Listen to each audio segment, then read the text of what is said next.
எபிரேயருக்கு எழுதின நிருபம் 11வது அதிகாரம் 4வது வசனத்தை நாம் வாசிக்கலாம். எபிரேயருக்கு எழுதின நிருபம் 11வது அதிகாரம் 4வது வசனம். விசுவாசத்தினாலே ஆபேல் காயினுடைய பலிகளிலும்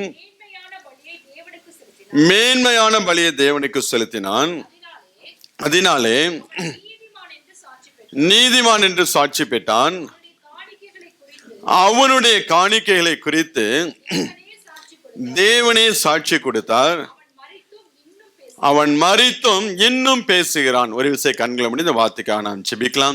எங்களை நேசிக்கிற நல்ல தகப்பனே, பார்மையானது நாளுக்காக நெஞ்சோடு துதிக்கிறப்பா. அந்த நாளிலும் ஆண்டவரே உடைய வார்த்தையை கொண்டு நீர் எங்களோடு நீர் பேச முடியாது ஜெபிக்கிறப்பா. ஆபேல் ஏறெடுத்த ஆண்டவரே காணிக்கையை குறித்து இன்றைக்கும் பேசக்கூடிய நல்ல தேவன் ஆண்டவரே, இன்றைக்கும் அவனை குறித்து நீர் சாட்சி சொல்லக்கூடிய நல்ல கர்த்தர், எங்களுடைய காணிக்கையிலும் ஆண்டவரே அப்படியாய் உமக்கு உகந்ததாய் மாறும்படியாய் ஆண்டவரேப்பா எங்களுடைய கருத்தில் ஒப்பு கொடுக்கிறோம்.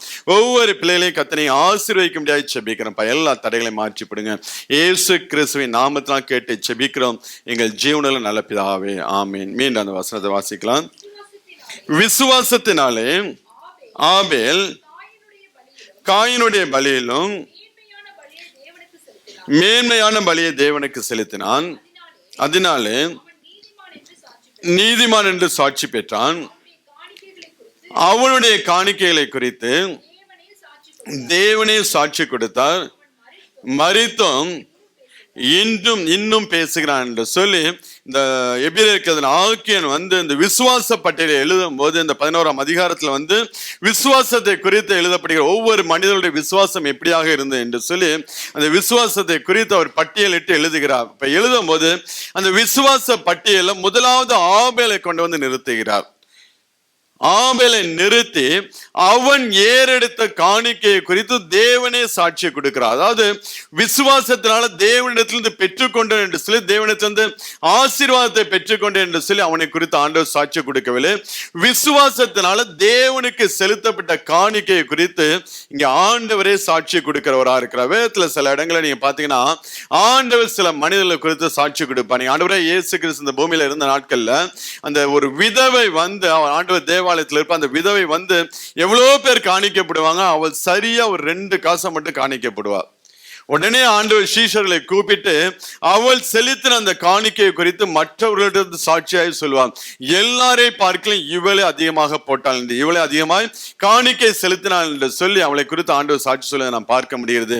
ஏன்னா மற்றவர்கள் எல்லாம் தங்களுடைய பரிபூர்ணத்திலிருந்து அவர்கள் போட்டானா, தனக்கு ஒன்றும் இல்லாமல் இருந்த போதிலும் தன்னிடத்துல இருந்த 2 காசு எல்லாவற்றையும் முழுமையும், அதாவது அப்படி அர்த்தம் என்ன, முழுமையும் தேவனுக்கு என்று செலுத்திவிட்டு அவள் கடந்து சென்றான். ஏன்னா பழைய ஏற்பாட்டில் தான் தசமபாகம் காணிக்க அந்த மாதிரி கணக்கு. புதிய ஏற்பாடு வந்துட்டீங்கன்னா முழு பாகம்தான். எப்படி? ஆமா, ஒவ்வொரு வார்த்தையும் கவனமா கேட்கணும். புதிய ஏற்பாடு வந்துட்டீங்கன்னா முழு பாகம்தான். இல்ல 5, 10 அப்படிலாம் கிடையாது. இன்னைக்கு பல புதிய ஏற்பாட்டுல தசமபாகம் அவசியமா, தசமபாகமே இல்லை, முழு பாகம் தான் அவசியம். அதனால இங்க ஆபேல் ஏறெடுத்த அந்த காணிக்கையை குறித்து ஆண்டவர் சாட்சி கொடுக்கிறார். அந்த விதவையின் காணிக்கையை குறித்து ஆண்டவர் என்ன பண்ணுகிறார்? சாட்சி கொடுக்கிறவராக இருக்கிறார். நீங்க கொஞ்சம் யோசிச்சு பாருங்களேன். இந்த நிருபம் எழுதுகிற நேரத்துல நெருக்கி ஒரு 4050 வருஷம் உண்டாயிருக்கும். ஆபேல் பலிசனத்திலிருந்து இந்த நிருபம் எழுதப்படுகிற நாட்கள் 4050 வருஷம், 4100 வருஷம் அந்த ரேஞ்சில் இருக்கும். ஆண்டவர் எப்பயோ நடந்த ஒரு சம்பவத்தை இங்க நினைவு கூறுகிறார். பரிசுத்த ஆவியானவர் என்ன பண்ணுகிறார்? இங்க நினைவு கூர்ந்து அந்த காரியத்தை சொல்லுகிறவரா இருக்கிறார். அது எழுதி 2000 வருஷம் ஆகி இன்னைக்கு நம்ம என்ன பண்றோம்? தியானிக்கிறோம். அப்ப அவனுடைய பலி எப்படியாப்பட்ட பலியா இருந்திருக்கு, அவனுடைய காணிக்கை எப்படியாப்பட்ட காணிக்கையா இருந்திருக்கு. ஆண்டோடைய இருதயத்தை என்ன பண்ணிச்சு? அசைக்க ஆரம்பிச்சிச்சு அவனுடைய காணிக்கை. அப்படியாப்பட்ட காணிக்கை நாம என்ன பண்ண வேண்டும்? ரொம்ப கெட்டித்தனமா தான் இருக்கேன், கெட்டிக்காரத்தனமா வாயை விட்டுறக்கூடாதுடா. ஆரம்பத்துல இருந்தே ஜாக்கிரதை, கடைசியா எதை கேட்பாங்கன்னு தெரியாது. அதனால அங்க ஆபேல் நல்ல ஒரு காணிக்கையை கொண்டு செலுத்தினான். அந்த காணிக்கை தேவனுக்கு உகந்ததாக காணப்பட்டது. அந்த விசுவாச பட்டியல் அவனுடைய பேரை முதலாவது வைத்து அவன் வாழ்ந்தது கொஞ்ச நாட்கள் தான். அவன் செலுத்தின காணிக்கை ஒரே ஒரு காணிக்கையை செலுத்தின. ஆண்டவருடைய இருதயம் அசைக்கத்தக்கதாக அந்த காணிக்கை மாறினது. ஆண்டவருடைய இருதயம் அசைத்து ஆண்டவரே அந்த காணிக்கையை குறித்து சாட்சி சொல்லத்தக்கதாக அவனுடைய காணிக்கை அப்படியாக ஆண்டவர் என்ன பண்ணார், ஆசீர்வாதத்தை நான் பார்க்க முடிகிறது. அதே நேரத்துல 2 பேரும் காணிக்கை செலுத்துகிறாங்க. நீங்க ஆதியாகமம் 4ஆம் அதிகாரத்தை எடுத்துக்கொள்ளுங்களேன். 4ஆம் அதிகாரத்துல பாத்தீங்கன்னா காயினும் காணிக்கை செலுத்துகிறான், ஆபேலும் காணிக்கை செலுத்துகிறான். அந்த காலகட்டத்தை நீங்க கொஞ்சம் புரிஞ்சு கொள்ள வேண்டும். அந்த காலகட்டத்துல எப்படி காணிக்கை செலுத்த வேண்டும் என்று சொல்லி ஒரு பிரமாணம் கிடையாது. ஆண்டவர் இப்படிதான் நீ காணிக்கையை கொடுக்கணும், நீ தசமபாகம் கொடுக்கணும், முழு பாகம் கொடுக்கணும்னு சொல்லி ஒரு பிரமாணம் கிடையாது. காணிக்கையை குறித்து ஒரு பிரமாணம் கிடையாது. எப்படி ஆராதிக்க வேண்டும், தேவனை தொழுது கொள்ள வேண்டும் என்று சொல்லி குறித்து ஒரு பிரமாணம் கிடையாது. ஒரு பிரமாணம் இல்லாத காலகட்டத்தில் 2 பேரு காணிக்கையை கொண்டு, ஆனா ஒருத்தருடைய காணிக்கையை ஆண்டவர் அங்கீகரித்து ஆசீர்வதிக்கிறார், மற்றவருடைய காணிக்கையை அன்னப்படவில்லை, ஆண்டவர் அங்கீகரிக்கவில்லை. நம்ம வாசிக்கலாம் அந்த 4ஆம் அதிகாரத்துல 3லிருந்து 5 வரை உள்ள வசனத்தை. சில நாள் சென்ற பின்பு காயின் நிலத்தின் கனிகளை கர்த்தருக்கு காணிக்கையாக கொண்டு வந்தான். ஆபேலும் தன் மந்தையின் தலையீற்றுகளிலும் அவைகளில் கொழுமையானவைகளிலும் சிலவற்றை கொண்டு வந்தான். ஆபேலையும் அவன் காணிக்கையும் கர்த்தர் அங்கீகரித்தார். காயினையும் அவன் காணிக்கையும் அவர் அங்கீகரிக்கவில்லை. அப்பொழுது காயினுக்கு மிகவும் எரிச்சல் உண்டாகி அவன் முகநாடி வேறுபட்டது. 2 பேரும் காணிக்கையை கொண்டு வர. அந்த நாளத்துல காணிக்கையை குறித்து ஒரு பிரமாணம் கிடையாது. இதுதான் காணிக்கையை செலுத்த வேண்டும் என்று சொல்லி ஒரு பிரமாணம் இல்லாத நாட்கள்ல 2 பேரும் காணிக்கை, அவர்கள் என்ன தொழில் செய்கிறார்களோ அந்த தொழில வரக்கூடிய லாபத்தை, அந்த தொழில வரக்கூடிய ஆதாயத்துல என்ன பண்ணுகிறார், சிலவற்றை காணிக்கையை கொண்டு வருகிறார். காயின் நிலத்துல பயிரிடுகிறவனா இருந்தா, அதனால என்ன பண்ண, அவன் காய்கறிகள் எல்லாம் கொண்டு வந்து காணிக்கையை செலுத்துகிறான். ஆபேல் ஆட்டு மந்தை வைத்திருந்தனாலே அந்த மந்தைகளில நல்ல கொழுமையானதை பிடித்து கொண்டு வந்து தேவனுக்கு பலி செலுத்துகிறவனா இருந்தான். 2 பேருக்கு நான் திரும்பி சொல்றேன், ஒரு பிரமாணம் இல்லாத நாட்கள். ஆனால் ஆண்டவர் காயின் காணிக்கை அங்கீகரிக்கவில்லை, ஆபேலுடைய காணிக்கை ஆண்டவர் அங்கீகாரம் பண்ணினார். ஏன் சொல்ல முடியுமா? தலையீற்றுகளில் முதன்மை. கரெக்டான ஆன்சர். தலையீற்றுகளில் முதன்மையானது. காயின் பாத்தீங்கன்னா தன் நிலத்துல வளைஞ்சதை அப்படியே அள்ளி கொண்டு வந்து ஆண்டவர் காணிக்கை செலுத்த. ஆனா ஆபேல் அப்படி காணிக்கை செலுத்தவில்லை. ஆபேல் செலுத்தும் போது தன் மந்தையில தலையீற்றுகளில் கொழுமையானது, அதாவது தலையீச்சுனா முதல் பிறந்த குட்டி, ஆட்டுக்குட்டியில ஒரு ஆட்டுக்குட்டிக்கு முதல் பிறக்கக்கூடிய குட்டி இருக்கு பாத்தீங்களா, அந்த குட்டியில எது கொழுமையானதோ அதை கொண்டு வந்து தேவனுக்கு என்ன பண்ணினான், காணிக்கை செலுத்தினான். எப்படி அவன் செலுத்தினான்? அதுதான் ஆண்டவர் அங்க எபிரேயருக்கு அந்த ஆக்கியோன் எழுதும் போது அவன் விசுவாசத்தினால அப்படியாப்பட்ட ஒரு காணிக்கையை செலுத்தினான் சொல்லி சொல்லுவோம். ஏன்னா நீங்க பின்னாட்கள்ல பாத்தீங்கன்னா இவன் செலுத்தின காணிக்கை தான் அநேக இடங்களில் தேவன் பிரமாணமாய் கொண்டு வருவார். இவ்வளவுக்கும் காயின் தான் முதல் பையன், ஆபேல் யாரு? 2வது பையன். அந்த ஆபேலுக்குள்ள அந்த விசுவாசம் எப்படி வந்துச்சு, எங்கேருந்து வந்துச்சுன்னு தெரியல. ஆனா ஏதோ ஒரு விசுவாசத்துல ஆண்டவருக்கு எது பெஸ்டா இருக்கோ, எது முதலாவது இருக்கிறதோ, எது பெஸ்டா இருக்கோ அதை கொண்டு வந்து தேவனுக்கு கொடுப்போம் என்று சொல்லி ஆபேல் கொண்டு வரும்போது ஆண்டவர் என்ன பண்ணுகிறார், அந்த காணிக்கை அங்கீகாரம் பண்ணுகிறவராக, அதை ஆசீர்வதிக்கிறவராக இருக்கிறார். நீங்க வாசிங்கன்னா லேவியராகமம் 27ஆம் அதிகாரம் 26வது வசனத்தை வாசிங்க. தலையீற்றானவைகள் கர்த்தருடையது, ஆகையால் ஒருவரும் தலையீற்றான மிருக ஜீவன்களை பரிசுத்தம் என்று நேர்ந்து கொள்ளலாகாது. அது மாடானாலும் ஆடானாலும் கர்த்தருடையது. முதல் தலையீற்றான முதல் பிறக்கக்கூடியது எல்லாம் யாருடையது? கர்த்தருடையது. இது எங்கேருந்து ஆண்டவர் இந்த காரியத்தை கொண்டு வந்தாருன்னு தெரியல. ஒருவேளை ஆபேல் செலுத்தின காணிக்கை நிமிச்சம் அந்த காணிக்கை நல்லா இருந்துச்சுப்பா, எனக்கு உகந்ததா இருந்துன்னு சொல்லி அதே ஆண்டவர் பிரமாணமாய் மாற்றினாரோ, இல்ல ஆண்டோடைய இருதயத்துல இருக்கக்கூடிய காரியத்தை விசுவாசத்தினால ஆபேல் கொண்டு வந்து செலுத்தினானோ அவங்களுக்கு தான் தெரியும். ஆனாலும் அந்த காணிக்கையை கர்த்தர் அங்கீகாரம் பண்ணி அந்த பிரமாணங்கள் அதுக்கு ஏற்றாற் போல ஆண்டவர் என்ன பண்ணுகிறார், எழுத ஆரம்பிக்கிறார். என்னாகமம் 18ஆம் அதிகாரம் 17வது வசனத்தை வாசிங்க. மாட்டின் தலையீற்றும் செம்மறியாட்டின் தலையீற்றும் வெள்ளாட்டின் தலையீற்றுமோ மீட்கப்பட வேண்டாம். அவைகள் பரிசுத்தமானவைகள். அவைகளின் இரத்தத்தை பலிபீடத்தின் மேல் தெளித்து அவைகளின் கொழுப்பை கர்த்தருக்கு சுகந்த வாசனையான தகனமாக நீங்கள் தகனிக்க வேண்டும். முதலாவது பிறக்கக்கூடிய ஆடா இருந்தாலும் சரி, மாடா இருந்தாலும் சரி, எது உன் வீட்டுல முதலாவது பிறக்கிறதோ அது கர்த்தருக்கு பரிசுத்தமானவைகள். அவைகளை கொண்டு வந்து பலிபீடத்துல என்ன பண்ண வேண்டும்? அது தகன பலியா இட வேண்டும். அப்பொழுது ஜனங்களுடைய பாவங்களை எல்லாம் தேவன் மன்னிக்கிறவராக இருக்கிறார். அது கர்த்தருக்கு சுகந்த வாசனையான ஒரு பலியாக, ஒரு காணிக்கையாக இருக்கும் என்று சொல்லி ஆபேல் செலுத்தப்பட்ட அந்த காணிக்கையிலிருந்து ஆண்டவர் பிரமாணங்களை எழுதுவதை நாம் பார்க்க முடிகிறது. அப்ப அந்த ரூட் ஆண்டவர் எங்கிருந்து அந்த பிரமாணத்தை எடுக்க ஆரம்பிக்கிறானா அதனால அங்க எபிரேயர் அந்த ஆக்கியோனுக்கு எழுதும் போது பரிசுத்த ஆவியானவர் அழகா தேவனே அதை குறித்து சாட்சியை கொடுக்கிறாராம். மற்ற பரிசுத்தவான்கள் சொன்னா பரவாயில்ல, ஊழியக்காரங்கள் சொன்னா பரவாயில்ல, தேவனே அவனுடைய காணிக்கையை குறித்து சாட்சியை கொடுக்கிறார். அவன் மரித்து இன்னும் பேசுகிறானா. எப்படியா அவன் மரித்து இன்னும் பேசுகிறவனாக காணப்பட்டான். அப்படியாப்பட்ட ஒரு காணிக்கை ஆண்டவருக்கு அவன் செலுத்துகிறவனாக காணப்பட்டான். முதலாவது பிறக்கக்கூடிய எல்லாம் கர்த்தருக்கு. நீங்க நீதிமொழிகள் 3வது நீதிமொழிகள் 9வது வசனத்தை வாசிங்களேன். நீதிமொழிகள் 3:9. உன் பொருளாலும் உன் எல்லா விளைவின் முதற் பலனாலும் கர்த்தரை கனம் பண்ணு. எப்படி கனம் பண்ணுமா? உன் பொருளாலும் எல்லா விளைவின் முதற் பலனாலும் கர்த்தரை கனம் பண்ணு. நம்ம கனம் பண்றோமா? உன் பொருளாலும் உன் விளைவின் எல்லா முதற் பலனாலும் கர்த்தரை கனம் பண்ணு என்று சொல்லி அந்த சாலமோன் ஞானி எழுதுகிறான். நம்ம இன்னைக்கு அப்படி கனம் பண்ணுகிற பிள்ளைகளாக இருக்கிறோமா? ஃபர்ஸ்ட் நம்மளோட வாழ்க்கையில முதல் வாங்கக்கூடிய சம்பளம், நம்மளோட வாழ்க்கையில முதல் ஆண்டவர் கொடுக்கக்கூடிய,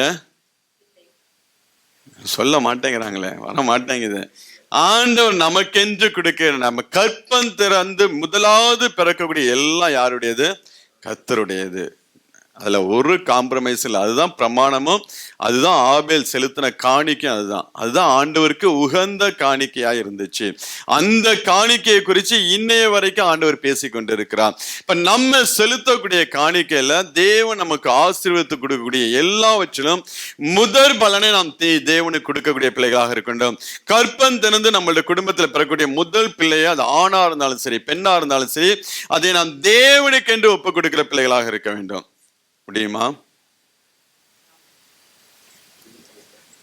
வசனம் அழகா சொல்லுது, முதற் பலனால் என்ன பண்ண வேண்டும்? கர்த்தரை கனம் பண்ணு. ஆண்டவரும் தெளிவா சொல்ல, எது எல்லாம் முதலா பிறக்கோ அதெல்லாம் என்னது, அதை குறித்து நீ ஒன்னும் கவலைப்படாத, அதை நீ ஒன்னும் செய்யாத, அது பேர் நீ சத்தியமும் பண்ணாதன்ட்டாரு. அப்ப தேவன் நமக்கு கொடுத்த பிள்ளைகள் எல்லாம் யாருடையது? முதல் பிள்ளை கர்த்தருடைய பிள்ளைகள். இன்னைக்கு ஒரு தீர்மானத்தோட நான் உங்களை அனுப்புவேன். எழுதி வாங்கிக்கிட்டு தான் அனுப்புவேன், சும்மா யாரையும் அனுப்ப மாட்டேன். புள்ள பேரை போட்டு நான் கர்த்தருக்குன்னு கொடுக்குறேன்னு சொல்லி எழுதி கொடுத்துட்டு தான் எல்லாம் போகணும் ஆலயத்தை விட்டு. ஏன்னா அதுதான் ஆண்டவருடைய விருப்பம். அதை தாங்க ஆண்டவர் அங்கீகாரம் பண்ணி ஆசீர்வதிக்கிறார். முதலாவது நமக்கு தேவன் கொடுத்த ஆசீர்வாதத்தை கொண்டு வந்து தேவ சமூகத்துல வைக்கும் போது கர்த்தர் அதை அங்கீகாரம் பண்ணி என்னுடைய காரியத்தை எடுத்துக்கிட்டீங்கன்னா, நான் எங்க வீட்டுல முத ஆண் பிள்ளை, அதுக்கப்புறம் எனக்கு 2 தங்கச்சிங்க. என்னுடைய பெற்றோர்களுக்கு இந்த அளவுக்குலாம் வேதம் தெரியும். அவங்க ரட்சிக்கப்பட்டாங்க, வேதம் வாசிப்பாங்க, போவாங்க. ஆனா இந்த அளவுக்கு ஒரு டீப்பா படிக்கிற அளவுக்கு அவங்க அந்த அளவு படிப்பு ஞானமும் கிடையாது. ஏதோ கொஞ்சம் படிச்சிருக்காங்க, அவ்வளவுதான். எங்க அம்மா சுத்தமா படிக்கல. ஆனாலும் முதற் பிள்ளையா நான் இருந்ததுனால கர்த்தர் என்ன பண்ண, அவங்க கொடுக்கல, ஆண்டவரே எடுத்துக்கிட்டாரு. எது வசதி, கொடுப்போமா இல்லை எடுக்கட்டுமா? இன்னைக்கு 2ல 1 தெரியாம விட மாட்டேன். இப்ப ஆண்டவர் என்ன பண்ணியா, என்ன அவருடைய ஊழியத்தை, இந்த தேசத்துக்கு நான் வேலைக்கு என்று தான் வந்தேன். வேலையில் நல்லா எனக்கு சம்பளம் வேணும் என்று சொல்லி அநேக காரியத்தோட வந்தேன். ஆனாலும் ஊழியம் செய்ய வேண்டும். நான் ரட்சிக்கப்பட்ட நாளிலிருந்து ஊழியம் செய்ய வேண்டும். ஊழியக்காரோட சேர்ந்து நான் போவேன். ஜெயில் போவேன், ஹாஸ்பிட்டல் மினிஸ்ட்ரி போவேன், பஸ் ஸ்டாண்ட்ல போய் நான் ட்ராக்ஸ் கொடுப்பேன். 5 to 6 ஒவ்வொரு நாளும் ட்ராக்ஸ் கொடுப்பேன். எத்தனையோ வருஷங்கள் நாங்கள் அப்படி கொடுத்தது உண்டு.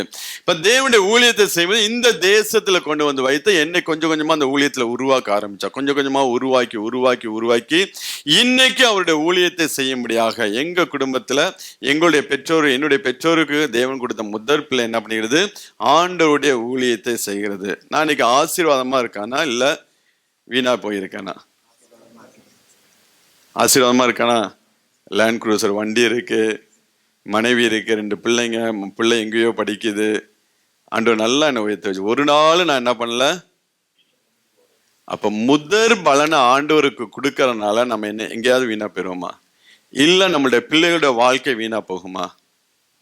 ஒரு நாளும் வீணா. ஆனா நம்ம உற்சாகமாக ஆபேல் ஏறெடுத்த காணிக்க முதல் தலையீற்றுல முதலாவது கொண்டு வந்து ஒரு பிரமாணம் இல்லாத நாட்களே அவன் கொடுத்தான். இன்னைக்கு நமக்கு அநேக பிரமாணங்கள் உண்டு, அநேக கட்டளைகள் உண்டு, ஆண்டவர் கொடுத்த கட்டளைகள் உண்டு, எல்லாம் இருக்கு. ஆனால் நம்ம என்ன பண்ண மாட்டேங்கிறோம்? கொடுக்க மாட்டேங்கிறோம்.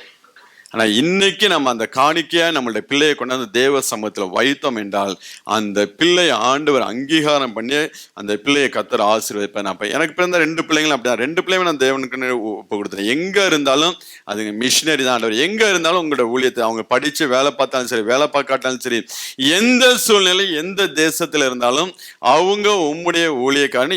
என்னுடைய பொறுத்த எங்களுடைய ஜெபம் அது. பெற்றோர்களாகிய எங்களுடைய ஜெபம் தேவ சமூகத்துல வச்சாச்சு. அந்த பிள்ளைங்களை எடுத்து பயன்படுத்துறது, எப்படி எடுத்து பயன்படுத்துறதெல்லாம் அவருடைய கரத்துல இருக்கு. அதை குறித்து நம்ம ஒன்றும் கவலைப்பட வேண்டியதில்லை. நம்மளுடைய பிள்ளைகளை தேவ சமூகத்துல வைத்து விட்டோம் என்றால் ஆண்டவர் அந்த பிள்ளையை எடுத்து அவருக்கு பிரியமான வழியில் ஆண்டவர் என்ன பண்ணுவார்? உருவாக்கி, ஒருவேளை அந்த பிள்ளை பாதை மாறி தவறி போய் வாழ்ந்து கொண்டிருந்தா கூட ஆண்டவர் அழகா அப்படியே திருப்பி கொண்டு வருவாருங்க. திருப்பி கொண்டு வந்து சேர்த்து அந்த பிள்ளைகளை ஆண்டவர் நடத்தும். அதே போலதான் எனக்கு கொடுத்த 2 பிள்ளை எந்த தேசத்துல இருக்கா அந்த தேசத்துல அவங்க மிஷினரி தான் ஒப்பு கொடுத்தேன். மிஷினரினா என்ன தெரியுமா அர்த்தம்? மிஷினரினா சான்ஸ் டு டை, மரிப்பதற்கு உண்டான நிறைய சான்சஸ் இருக்கு. அந்த இதுலதான் கொண்டு போய் நான் வச்சிருக்கேன். ஆண்டவரே, இந்த உலகத்துக்காக எனக்கு பிள்ளைகள் வளர வேண்டாம், உங்களுடைய ஊழியத்துக்காக வளர வேண்டும் என்று சொல்லி அங்கே கொடுக்கும் போது ஆண்டவர் பாக்கி உள்ள காரியங்கள். அதுக்காண்டி நம்ம என் பிள்ளைய நான் பிள்ளைய கொடுத்துட்டேன், நான் ஒன்றும் படிக்கலாம் வைக்க மாட்டேன், ஒன்றும் பண்ண மாட்டேன் அப்படிலாம் சொல்ல முடியாது. நம்ம பிள்ளைய நல்லா படிக்க வைக்க வேண்டும். நம்ம அர்ப்பணிப்போடு கொண்டு போய் தேவ சமூகத்துல வைத்து விட்டு அந்த பிள்ளைக்கு நான் செய்ய வேண்டிய எல்லா காரியத்தையும் செய்யும். நல்லா படிக்க வச்சு நல்ல வேலைக்கு போகட்டும், எங்க வேணாலும் போகட்டும். ஆனால் நம்மளுடைய ஜெபம், என் பிள்ளை எங்கே போனாலும் ஆண்டவரே உங்க ஊழியத்தை செய்யணும். நம்மளும் பிள்ளைங்களுக்கு சொல்லணும், நீ எங்கே போனாலும் ஆண்டவருடைய ஊழியத்தை நீ செய்ய வேண்டுங்கிற வார்த்தையை மட்டும் அவங்க இருதயத்தில் நீங்க போட்டுட்டு நீ விட்டுருங்க. அதுக்கப்புறம் அது எப்படி போய் பண்றாங்க, என்ன மாதிரி பண்றாங்க, அதை குறித்து நம்ம என்ன பண்ணக்கூடாது?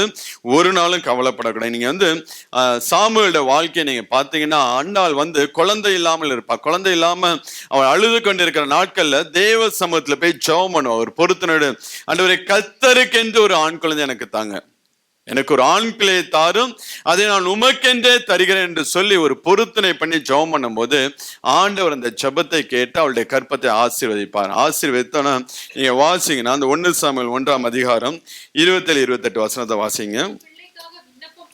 இந்த பிள்ளைக்காக விண்ணப்பம் பண்ணேன், நான் கர்த்தரிடத்துல கேட்டேன், என் விண்ணப்பத்தின்படி எனக்கு கட்டளையிட்டார். ஆகையால் அவன் கர்த்தருக்கென்று கேட்கப்பட்டபடியினால் அவன் உயிரோடு இருக்கும் சகல நாளும் கர்த்தருக்கே ஒப்பு கொடுக்கிறேன் என்றால் அவன் அங்கே கர்த்தரை பணிந்து கொண்டான். சாமுவேலை குறித்து அழகாக அவன் அண்ணால் சொல்லுகிறான், கர்த்தருக்கென்று கேட்டபடியா அவனை நான் என்ன பண்ணிக்கிறேன்? கர்த்தருக்கென்று கொடுக்கிறேன் என்று சொல்லி அவனை கொண்டு வந்து தேவ சமூகத்தை எப்படி ஆபேல் தலையீற்றுல முதன்மையான ஒரு காணிக்கையை கொண்டு வந்து தேவனுக்கு கொடுத்தானோ அந்த காணிக்கையை கர்த்தர் அங்கீகாரம் பண்ணி ஆசீர்வதித்தார். அதே போலதான் அண்ணாளுடைய காணிக்கையும்.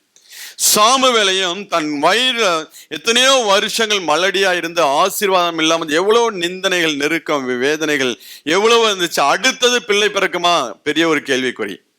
கொடுத்த ஒரு பிள்ளையும் கொண்டாந்து கொடுத்துனா அடுத்தது எனக்கு பிள்ளை பிறக்குமா? என்னை எல்லாரும் என்ன சொல்லுவாங்க, என்ன பைத்தியக்காரி என்று சொல்லுவாங்களா குறித்து எதை பத்தி அவன் கவலைப்படல. எப்படி ஆபேல் தலையீற்றுல முதன்மையானதை கொண்டு வந்து தேவனுக்கு வைத்தானோ அதே போல அண்ணாலும் தேவன் தனக்கு கொடுத்த முதல் குழந்தையை கொண்டு வந்து தேவ சமூகத்துல விட்டுட்டு போயிட்டாங்க. தேவ சமூகத்துல விட்டுட்டு போனதுக்கு அப்புறம் சாமுவேல் சாதாரண ஆளா? எவ்வளவு பெரிய ஒரு ஊழியக்கானாய் தேவன் அவனை எழுப்பினார். அதுக்கு ஒண்ணு அண்ணாளுடைய அர்ப்பணிப்பு, இன்னொன்னு அண்ணாளுடைய ஜெபம்.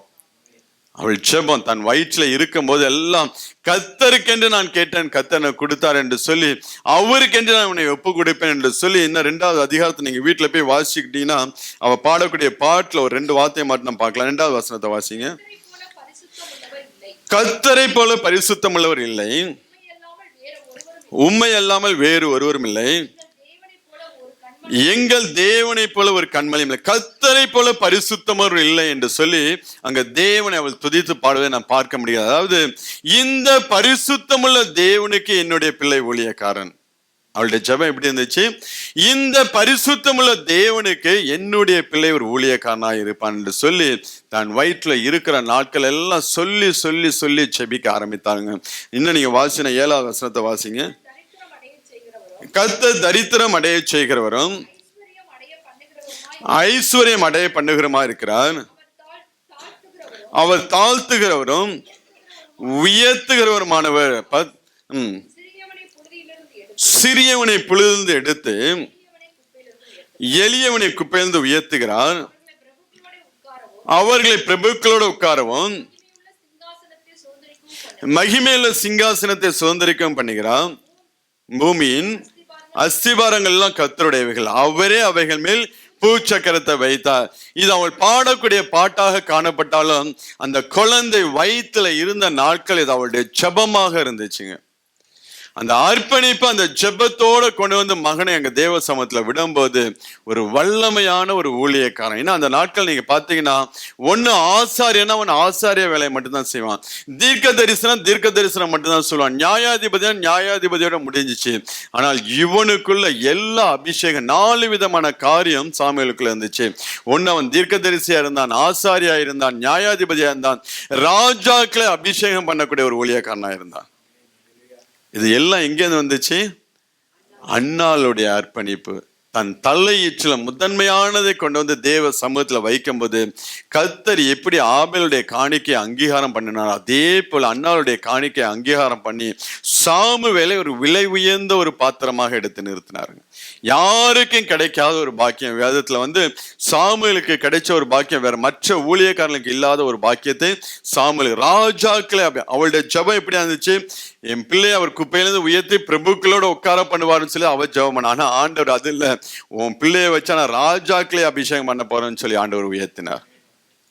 இப்ப நம்ம பிள்ளைகளை ஆண்டவருடைய சமூகத்துல கொண்டு வந்து ஆண்டவரே உமக்கென்று என் பிள்ளையை நான் கொடுக்கிறேன், ஒப்பு கொடுக்கிறேன் என்று சொல்லி நாம் செபித்து நாம் தேவ சமூகத்துல வைத்தோம் என்றால் அந்த குழந்தையை கர்த்தர் எப்படி சாமுவேலை எடுத்து பயன்படுத்தினாரோ அதே போல நம்மளுடைய பிள்ளைகளை எடுத்து கர்த்தர் பயன்படுத்துவார். ஒருவேளை நீங்க வந்து இன்னைக்கு குழந்தை இல்ல, குழந்தைக்கா நீங்க ஜெபம் பண்ணிக்கிறீங்கன்னா உங்களுக்கென்று நீங்க குழந்தையை கேட்காமல் கர்த்தருக்கென்று கேளுங்க. எப்படி அண்ணால் ஜெபம், ஆண்டவரே கர்த்தருக்கென்று எனக்கு ஒரு பிள்ளையை தாங்க, உங்க வாழ்க்கையில என்ன ஆசீர்வாதம் இல்லையோ எனக்கு இந்த ஆசீர்வாதத்தை எனக்கு தாங்க என்று சொல்லி கேட்பது. ஆண்டவரே உம்முடைய நாமத்துக்கு மகிமையாக இந்த ஆசீர்வாதத்தை என் வாழ்க்கையில நீங்க தாங்க, கர்த்தருக்கென்று இந்த காரியத்தை நீங்க வாய்க்க பண்ணுங்க, கர்த்தருக்கென்று என் குடும்பத்தை நீங்க கட்டி எழுப்புங்க, கர்த்தருக்கென்று நீங்க என்னை ஆசீர்வதிங்க என்று சொல்லி நீங்க ஜெபம் பண்ணீங்கன்னா ஆண்டவர் அவருடைய நாமத்தை மகிமைப்படுத்தும்படியாக அந்த காரியத்தை கர்த்தர் வாய்க்க செய்கிறவராக இருக்கிறப்ப தேவன் நம்மளுடைய காரியத்தை எல்லாம் தேவ சமூகத்தை ஒப்பு கொடுக்கும் போது முதன்மையானதை தேவ சமூகத்துல கொண்டு வந்து வைக்கும் போது அதை கர்த்தர் அங்க இன்னைக்கு நம்ம என்னென்னமோ காணிக்கை செலுத்துகிறோம், என்னென்னமோ நம்ம என்ன பண்ணி காணிக்கை செலுத்துகிறோம். ஆனால் செலுத்த வேண்டிய காணிக்கையாகிய முதற் பலனை செலுத்தாம பாக்கி எல்லாத்தையும் நம்ம காணிக்கை கொடுக்கிறோம், அதுக்கு உண்டான பிரதிபலனை தேவன் நம்ம கொடுக்கிறார், ஆசீர்வதிக்கிறார். ஆனால் இந்த முதற் பலனை கொண்டு வந்து தேவ சமூகத்துல வைத்தோம் என்றால் சந்ததி சந்ததியாக ஆண்டவர் ஆசீர்வதிக்கிறவராக இருப்பார். சந்ததி சந்தியாக அந்த ஆசீர்வாதம் அது கடந்து செல்லக்கூடியதாக காணப்படுகிறதுனா அந்த அளவுக்கு நீங்க வந்து காயினுடைய பலி, அது ஆபேலுடைய பலியை பார்த்தீங்கன்னா ஆண்டவருடைய இருதயத்தை அசைக்க ஆரம்பிச்சிச்சு. ஆண்டவருடைய இருதயத்தை அசைக்க ஆரம்பிச்சதுனாலதான் அந்த காயின் வந்து அவன் பொறாமைப்பட்டு ஆபேல் என்ன பண்ணுவான், கொலை பண்ணிடுவான். கொலை பண்ணதுக்கு அப்புறம் நீங்க வாசிங்க அந்த ஆதியாகமம் 4ஆம் அதிகாரத்துல 25 வாசிங்க. பின்னும் ஆதாம் தன் மனைவியை அறிந்தான், அவள் ஒரு குமாரனை பெற்று காயின் கொலை செய்த ஆபேலுக்கு பதிலாக தேவன் வேறொரு புத்திரனை கொடுத்தார் என்று சொல்லி அவனுக்கு சேத் என்று பெயரிட்டான். அதாவது ஆபேலுக்கு பதிலாக தேவன் எனக்கு வேறொரு குழந்தையை கொடுத்தான், வேறொரு பிள்ளையை கொடுத்தா அவனுக்கு சேத் என்று பெயரிட்டு அங்கே வந்து அந்த வம்ச வழியிலிருந்து தான் நோவாலாம் வர்றாரு.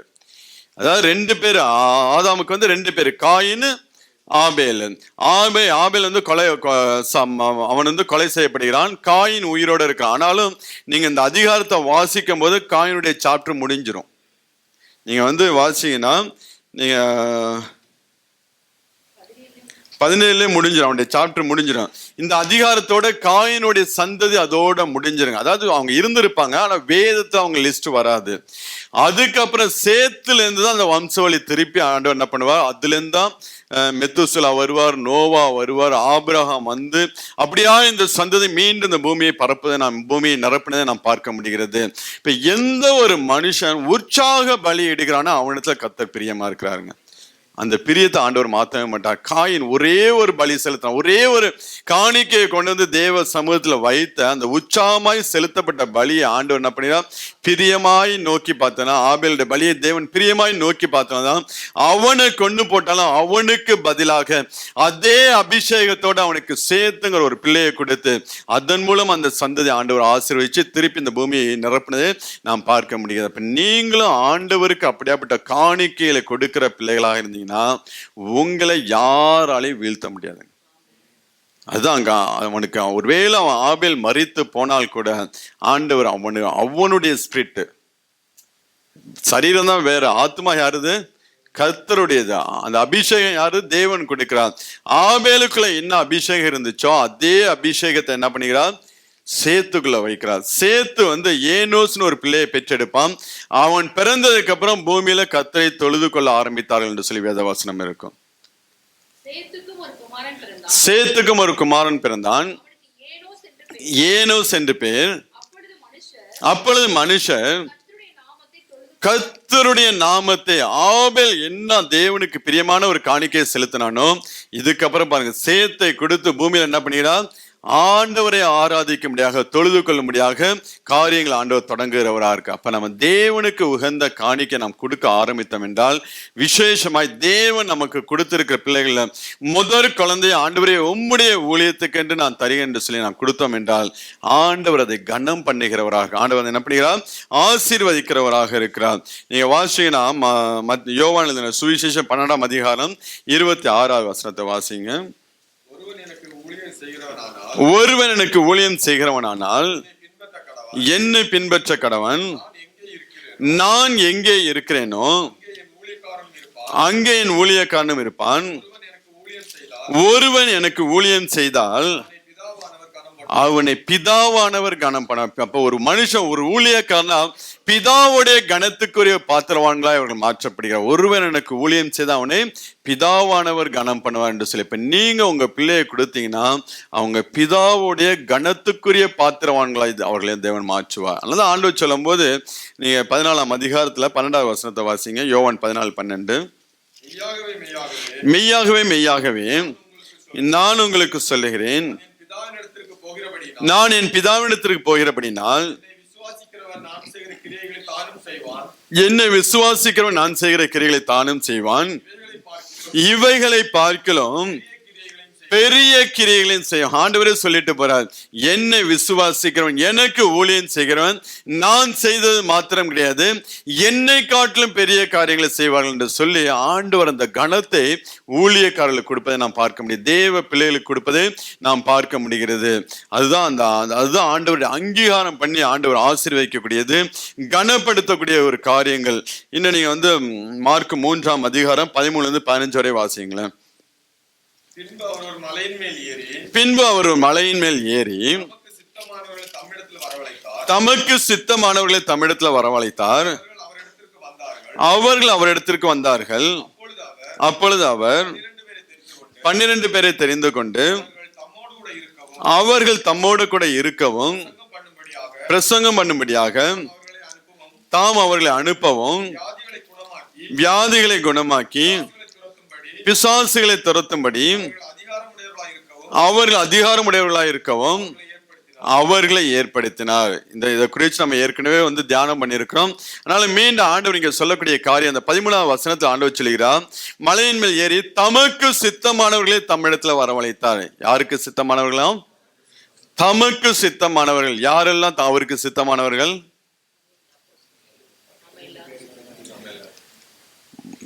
தலையீற்று முதல் குழந்தை தலையீற்று யாருடையது? கர்த்தருடையது. அதனாலதான் ஸ்டார்டிங்ல சொல்லிடுறேன், நல்ல கவனமா இருக்கணும்ட்டு. தலையீற்றெல்லாம் கர்த்தர், மாடானாலும் ஆடானாலும் எது முதல்ல பிறகு அது எல்லாம் கர்த்தருடைய. அவர்கள் எல்லாரும் யாரு? கர்த்தருக்கு சித்தமானவர்கள். இப்ப தேவன் நமக்கு கொடுத்த அந்த முதல் குழந்தை ஆண்டவருக்கு சித்தமானவர்கள். ஆண்டவருக்கு சித்தமான பிள்ளைகளை நம்ம இஷ்டத்துக்கு வளர்த்தோம் வச்சுங்களேன், நமக்கு கீழ்ப்படியவே படியாது. என்னதான் அடிச்சு உருட்டு நீங்க வளர்த்தாலும் நம்ம பேச்சு, ஏன்னா அதை குறித்த ஆண்டோடைய சித்தம் வேற ஒண்ணு இருக்கும். தம்மோட கூட இருக்கவும் தம்மோட கூட வைத்து கொண்டு அவர்கள் அதிகாரமுடையவர்களாக ஏற்படுத்த முடியாதான் தேவன் விரும்புகிறவராக இருக்கிறார். அவருக்கு கொடுக்காம நம்ம வச்சு என்னதான் பாலையும் தேனையும் ஊட்டினாலும் நாளைக்கு நம்மள மிதிக்க தான் செய்யும். நீங்க உங்களுக்கு என்று வளர்த்தீங்கன்னா கடைசி நாள்ல உங்களை எங்கேயாவது விட்டுட்டு போயிடும். ஆனா தேவனுக்கென்று நீங்க வளர்த்தீங்கன்னா அது குடும்பத்தையும் பாதுகாக்கும், தேசத்தையும் பாதுகாக்கும். நமக்கென்று, அதுதான் அன்னாள் பண்ணாங்க. கர்த்தருக்கென்று நான் கேட்டேன், கர்த்தருக்கென்று கொடுக்கிறேன் என்று சொல்லி தேவனுக்கென்று கொடுக்கும் போது அந்த குடும்பத்தையும் தேவன் பாதுகாத்தால் அந்த தேசத்தையும் தேவன் பாதுகாக்கிறவராக இருந்தார். அப்ப நமக்கு கொடுக்கிற பிள்ளைகளை நமக்கென்று வளர்க்காம, அதாவது விசேஷமாய் முதல் பிள்ளை நமக்கென்று வளர்க்காமல் தேவனுக்கென்று நான் கொடுத்தோம் என்றால் அவர் அது குறித்து சொல்லும்போது எனக்கு சித்தமானவள் என்னோட கூட இருக்க முடியாது ஆண்டவன் அப்படிங்கிற விரும்புகிறவராக இருக்கிறார். அவரோட கூட இருக்க முடியாது. நமக்கென்று வளர்க்காமல் தேவனுக்கென்று வளர்க்க ஆரம்பித்தோம் என்றால் அந்த குழந்தையை 15வது வசனத்துல சொல்லி அவர்கள் அதிகாரம் உடையவர்களாக இருக்கும்படியாக அவர்களை ஏற்படுத்துவாராம். எப்படி ஏற்படுத்துவாராம்? அதிகாரம் உடையவர்களாக தேவன் அவர்களை ஏற்படுத்த. மிஞ்சி மிஞ்சி போனா நீங்க உங்க பிள்ளைங்களுக்கு என்னங்க கொடுப்பீங்க? மிஞ்சி போனா உங்க பிள்ளைங்களை இன்ஜினியர் ஆக்குவீங்களா? டாக்டர் ஆக்குவீங்களா? ஒரு கலெக்டர், ஒரு IAS IPS ஏதாவது ஒன்று படிக்க வைப்பீங்க. இதுதான் மேக்சிமம் நம்மளால முடியும். ஆனா தேவ சமூகத்துல கொடுத்தோம்னா தன்னுடைய அதிகாரத்தை அவங்க மேல வைக்கிறார் ஆண்டவர். ஆண்டவருடைய அதிகாரத்தை அவங்க மேல வச்சு அவங்களை அதிகாரம் உடையவர்களா இருக்க முடியாது. இன்னைக்கு எவ்வளவு பெரிய பெரிய ஊழியக்காரங்களை பார்த்து நம்ம என்ன பண்ண பிரமிக்கிறோம். அவங்களை கொண்டு ஆண்டவர் செய்யக்கூடிய காரியங்கள், அவங்க மூலம் நடக்கிற அற்புதங்கள், அதிசயங்கள், தீர்க்க தரிசனம் எல்லாம் பார்த்து நம்ம ஆச்சரியப்படுறோம். ஏன்னா தேவன் தம்முடைய அதிகாரத்தை அவங்களுக்கு பகிர்ந்து கொடுத்திருக்கிறார். மோசேட்ட தான் சொல்ல, உனக்கு கொடுத்திருந்த அபிஷேகத்தை என்ன பண்ணு, 70 பேருக்கு நீ பகிர்ந்து கொடு என்று சொல்லி சொல்லுவா. அதே போல நாம் தேவனுக்கென்று நம்ம பிள்ளைகளை கொடுத்தோம் என்றால் தம்முடைய அதிகாரத்தை நம்முடைய பிள்ளைகளுக்கு கொடுப்பார். ஆண்டோடைய அதிகாரம் உடையவர்களா இந்த பூமியில அவர்கள் ஜீவித்தானா அதுதான் நமக்கும் ஒரு பெருமையா இருக்கு, ஒரு சாட்சியா இருக்கு. நம்ம மேக்சிமம் பண்ணா ஒரு டாக்டர், கலெக்டர்னு சொல்லிட்டு நம்ம வேணா பீத்திக்கலாம், பேரை சொல்லிட்டு ஆகும் சொல்லலாம். ஆனா தேவனுக்குடைய கரத்துல கொடுத்தோம்னா உலகத்தை ஆளுகிறவள, உலகத்தை அசைக்கிறவளாக தேவன் அவர்களை மாற்றுகிறவராக இருப்பார். தேவன் அப்படியாப்பட்ட ஒரு சந்ததி அந்த நாட்களில் எழுப்பும்படியாக தான் தேவன் விரும்புகிறார். அப்படியாப்பட்ட ஒரு அர்ப்பணிப்பு நம்மளோட வாழ்க்கையிலிருந்து வெளிப்படும்படியாக தேவன் என்ன பண்ணுகிறார், விரும்புகிறவராக இருக்கிறார். இது எல்லாம் நீங்க சாமுவேல பார்த்தீங்கன்னா அன்னாளுடைய அர்ப்பணிப்பு, அன்னாளுடைய ஜெபம். இன்னைக்கு நமக்கு கிடைக்காத ஒரு ஸ்லாக்கியம் நம்மளுடைய பிள்ளைங்களுக்கு கிடைச்சிருக்குங்க. நம்ம பெற்றோர்கள் ஒரு சில பேர் ரட்சிக்கப்பட்டிருக்கலாம், ஒரு சில பேர் ரட்சிக்கப்படலை. அவங்களுக்கு இந்த மாதிரி காரியங்கள்லாம் தெரியாது. ஏதோ தட்டி புட்டி நம்ம என்ன பண்ணோம், வளர்ந்து இன்னைக்கு ஆண்டோடைய சமூகத்துல நிக்கிறோம், ஒரு ஊழியக்காரனா நம்ம ஊழியம் செஞ்சு கொண்டு இருக்கோம். ஆனா நமக்கு நல்ல ஆண்டவர் சான்ஸை கொடுத்தார் நம்மளுடைய பிள்ளைகளை அர்ப்பணிச்சு அந்த ஜெபத்தோட வளர்க்கறதுக்கு. அன்னாள் எப்படி அர்ப்பணிச்சு அந்த ஜெபத்தோட அந்த கருவிலேருந்து அந்த குழந்தைய வளர்த்து கொண்டே வந்தார். நீ கர்த்தருடைய ஊழியக்காரன் சொல்லி சொல்லி வளர்க்கும் போது அவனும் பிறந்து ஆண்டோடைய ஆலயத்துல விடும்போது அங்கேயே இருந்து தேவனுக்கென்று வல்லமையான ஒரு ஊழியக்காரனா எழுப்பினார். இன்னைக்கு எத்தனை பேரு உங்க பிள்ளைய காணிக்கையா கொடுக்க போறீங்க? தூக்குங்க. கணவனை பார்க்க கூடாது, அவர் தூக்கிட்டாரு. மைக்கேல் பிரதர் தூக்கிட்டாரு. ஜெனிஃபர் தூக்கணும். சரி, இதெல்லாம் கட்டாயம் கிடையாது. அதாவது உற்சாகமாய் கொடுக்க இடத்துல கத்தன் அப்படிங்கிறா பிரியமா இருக்கா. இதெல்லாம் கட்டாயம் கிடையாது, யாரும் கம்பல்சரிலாம் கிடையாது. நான் ஆக்சுவலாக இன்னைக்கு ஆண்டவர் எனக்கு கொடுத்த வசனம் வேற, எனக்கு கொடுத்த தாட்டு. நான் மெசேஜ் எடுக்க போகும்போது ஒரு ஆராதனை பற்றி ஏனோஸ் அவனுடைய காரியங்கள் பூமியை தொழுதுக்குள்ள ஆரம்பிச்சேன். சரி, அவர் ஆராதனை மெசேஜ் தான் ஆண்டவர் கொடுப்பாருன்னு சொல்லிட்டு நான் சில காரியங்கள்ட்ட போய் உட்காரும் போது ஆராதனைக்குள்ள மெசேஜ் இல்லைப்பா, அடுத்த தலைமுறையை எழுப்ப வேண்டிய மெசேஜ் தான் நான் இன்னைக்கு ஒன்று கொடுக்க போறேன்னு சொல்லி ஆண்டவர் இந்த காரியங்கள் எல்லாம் ஒன்று ஒன்றா ஆண்டவர் சொல்ல ஆரம்பிச்சார்.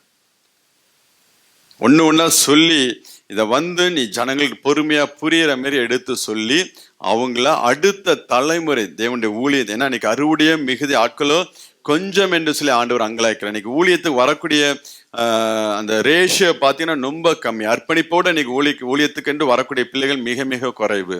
ஆனால் நம்ம சந்ததியை தேவ கரத்துல கொடுத்தோம் என்றால் ஆண்டவர் தம்மோட கூட வச்சு அவர்களை அதிகாரம் உடையவர்களாக ஆண்டவர் ஏற்படுத்துவாருங்க. சாதாரண ஒரு பிள்ளைகளாக, சாதாரண ஒரு மற்ற மனிதர்களைப் போல நம்முடைய பிள்ளைகளோட வாழ்க்கை இருக்கவே இருக்காது. அவர்களை ஆண்டவர் வித்தியாசப்படுத்துவார். அவர்களை கொண்டு ஆண்டவர் பலத்த காரியங்களை அவர்களை கொண்டு ஆண்டவர் பெரிய காரியங்களை செய்கிறவராக இருக்கிறார். அப்படியாப்பட்ட ஒரு சந்ததியை எழுப்ப முடியாத தேவன் நாட்களை விரும்புகிறவராக இருக்கிறார். இன்னைக்கு நீ அப்படியாப்பட்ட ஒரு காணிக்கை எனக்கு நீ கொடுக்க மாட்டாயா என்று சொல்லி ஆண்டவர் அந்த இடத்துல காத்து கொண்டிருக்கிறார். அவருடைய இருதயத்தை அசைக்கத்தக்க ஒரு காணிக்கை அதான் ஆபேல் செலுத்தினான். ஆண்டவருடைய இருதயத்தை அசைச்சது. அவனை கொண்டு போட்டா கூட இவனை நீ கொண்டாலும் நான் இதே அபிஷேகத்தை வச்சு நான் சேத்தை எழுப்புவேன்னு சொல்லி ஆண்டவன் என்ன பண்ணார்? சேத்தை எழுப்புகிறவராக இருந்தார். ஒரு நாள் நம்ம தேவனுக்கென்று கொடுத்து தேவனுடைய சமூகத்துல வைத்து நம்ம ஒரு நாள் என்ன பண்ண போகிறதுல கெட்டு போகிறதே கிடையாதுங்க. நம்ம கொடுத்தோம் என்றால் ஆண்டவர் எப்படி சாமுவேலை எடுத்து பயன்படுத்தினாரோ அதே போல நம்முடைய பிள்ளைகளையும் ஆண்டவர் வல்லமையா எடுத்து பயன்படுத்துவார். எத்தனை பேர் முழு இருதயத்திலிருந்து என் குழந்தைய நான் ஆண்டவர் கொடுக்கிறேன் என்று சொல்லி உங்க கருத்தை உயர்த்த முடியும்? முழு இருதயத்தோட. மணி பிரதர், முழு இது மொத பிள்ளைய கொடுங்க, அப்புறம் பேர பிள்ளைய பார்த்தா அது அவனுடைய பாடு. ஆனா மொத நம்ம என்ன பண்ண, நம்மள ஒப்பு கொடுக்கணும்.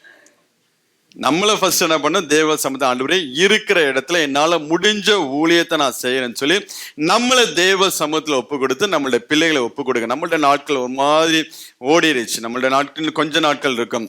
இருக்கிற இடத்துல ஆண்டவரே நான் உம்முடைய ஊழியத்தை செய்வேன் என்று சொல்லி நம்ம அதுக்கு முதல் பிள்ளை, நீங்க யார் மூணாவது பிள்ளையா இருந்தாலும் நாலாவது பிள்ளையா இருந்தாலும் உங்களை தேவ சமூகத்துல ஒப்பு கொடுங்க. நான் என்ன ஒரு ஊழியக்காரனா ஒப்பு கொடுக்கிறேன், என்னை எடுத்து நீங்க பயன்படுத்துங்க.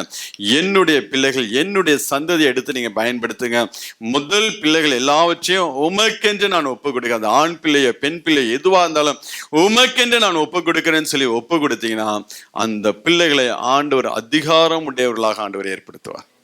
சாதாரண ஒரு ஊழியக்காரனா இல்லைங்க, சாதாரண சின்ன கூட்டத்துக்கு ஊழியம் அதிகாரம் உடையவர்களாக எழுப்பி தேசத்தை அவர்களை கொண்டு ஆண்டவர் அசைக்கிறவராக இருப்பார். அதனால இன்னைக்கு அப்படியாப்பட்ட ஒரு எதிர்பார்ப்போடு தான் ஆண்டு வந்த நாட்கள் உங்க மத்தியில் அவர் உலாவி கொண்டிருக்கிறார். ஒப்பு கொடுங்க. வீட்டில் போய் நல்லா பொறுமையா இருந்து ஜெபம் பண்ணி ஆண்டவரே என் குழந்தைய உம்முடைய பாதத்துல வைக்கிறேன், நீங்க பொறுப்பெடுத்து அவனுடைய எதிர்காலம், அவனுடைய வேலை, குடும்பம் எல்லாவற்றையும் உம்முடைய கரத்துல வச்சுனாச்சு. நீங்களாச்சு அவனாச்சு, எனக்கும் அவனுக்கும் ஒரு இதுவும் கிடையாது. நீங்களே பொறுப்பெடுத்து சொல்லி தேவ சமூகத்தில் அர்ப்பணிங்க. கர்த்தர் உங்களை ஆசீர்வதிப்பார். பிள்ளைகளை கொண்டு கர்த்தர் பெரிய காரியங்களை செய்வார்.